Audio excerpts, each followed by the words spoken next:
Hey guys, what's up? Lala here. Yeah, hi. I'm finally making this video. It's been a while. I actually wanted to do some small like a tutorial to those guys who are new to Gpose, who have never done Gpose. Basically a short tutorial on how to maybe take good pictures of your character.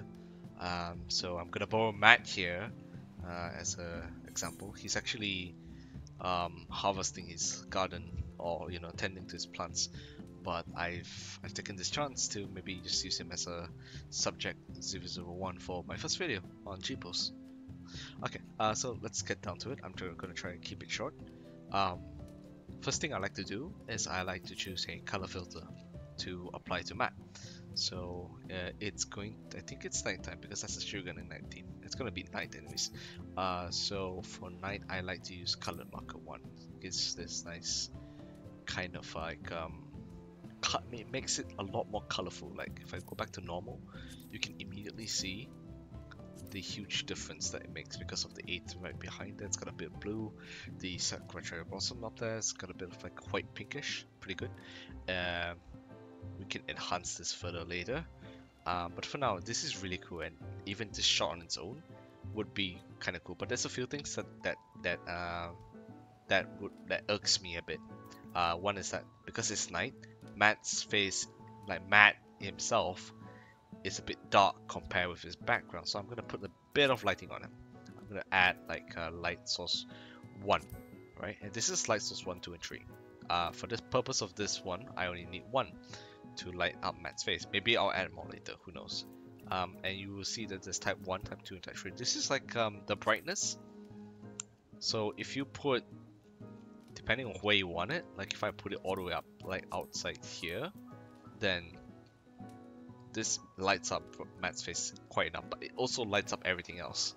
So if I put it like here, then it's still bright for like type 3. So I tone it down to type 2, and now it just lights up Matt. It doesn't light up the background, his wall that much. But I still think it's a bit too bright. So maybe I might just drop it down to 1, and you can see Matt is like a lot more brighter with the light compared with without. I'm gonna put it back. Just slightly brighter, but that slight is enough to make him the standout the standout character compared with all the background lights that's going on. Another thing to note is that the tree that he's looking at looks a bit dark in that, so why not we add a bit of light to it as well.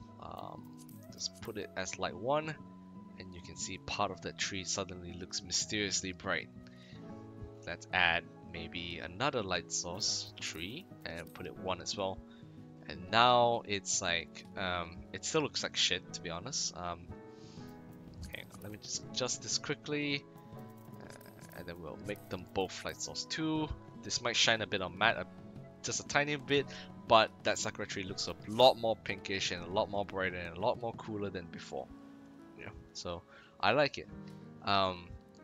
Next thing I do, once I find everything, like I set the lighting and I set the color filter that I like, I find the camera position I want. So I've been looking here a lot, so maybe I'll use the tree, and I've even lighted up the tree, so that's become like my background to focus on. And I zoom in all the way, right? I try to find a nice angle that doesn't include this retainer NPC. If this NPC was not here, this would have been the perfect angle, but sadly it is. So we zoom in just ever so slightly so that we don't see that NPC. And then we zoom out again, but we avoid the NPC basically, like such. Right? Now we have Matt, his scarecrow, which is ugly as fuck, but we've got this wonderful tree covering the top part of the picture. The only issue I have right now with this picture is that there's nothing at the bottom. There's literally nothing at the bottom that's like nice. So I'm gonna angle that bottom like a bit more off, like such. Make the tree bend a bit, like seeing less of that bottom makes it more that you see more of the tree rather than the actual bottom. So again, readjust the angles, readjust the zoom in, and then we get maybe a nicer picture. Who knows? Something like this, I think. Something like this. Right. We can actually just take the picture right now, but let's, for the sake of this tutorial, let's have a look at some of the screen effects. It got like reflection blur, which gives this strong, like heaven. I don't know what you call it. It's got like God rays coming out of the tree where God rays shouldn't exist. It's pretty cool, to be honest. I might go with that, but let's have a look at the others. You won't see saturated line work because we're zoomed in so hard on the camera position. If I zoom out a bit, there's the saturated line work. But we're not going to use it because, you know, we want this angle, so we can't use that. Canvas, wall, frosted glass are like some filters. I don't really use them all that much, but you can, you know, just go around. Polka dot's pretty good. If you like Legos, that is, yeah. Watercolor, not really my style because it actually adds a lot of, it actually makes the screen very bright for a screen effect. Pencil, it's as if someone doodled on the pictures. You got Brilliant 1, which looks like that, also pretty cool. Brilliant 2, which is like certain parts of the image, like they highlight a bit. It's a bit hard to see, but it's definitely noticeable if you use it enough, right? So for this, maybe I'll just add more sakuras, because why not? Let's have more petals falling down from the sakura tree. And as you can see, there's one petal over there. There's actually a whole bunch of them. It's just that you don't see it because we're so zoomed in. So something like that. How zoom in will we? Do I want a picture of Matt's side? Yeah, I kind of do. I kind of want to see a bit of Matt's face, but I kind of want him to also still be looking up. So I'll just change his head position. If he would look here, I think that's the maximum.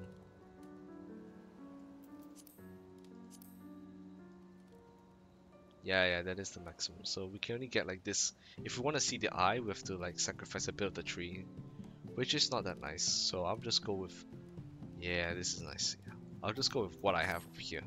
Take a picture, press the print screen button, paste it on Discord, you know, have everyone react to it. Yeah, easy. Just some extra details. This depth of field thing, it sharpens everything closer, close to the image. Like, I'm not too sure if you can see. It sharpens anything close to it, but it blurs out anything that's like far away. So for this kind of picture, there's really nothing like you can see in the far away distance, so it doesn't blur anything, but it does make everything look a bit more sharp up close. So just play with it. Yeah, I like it all the way at 10.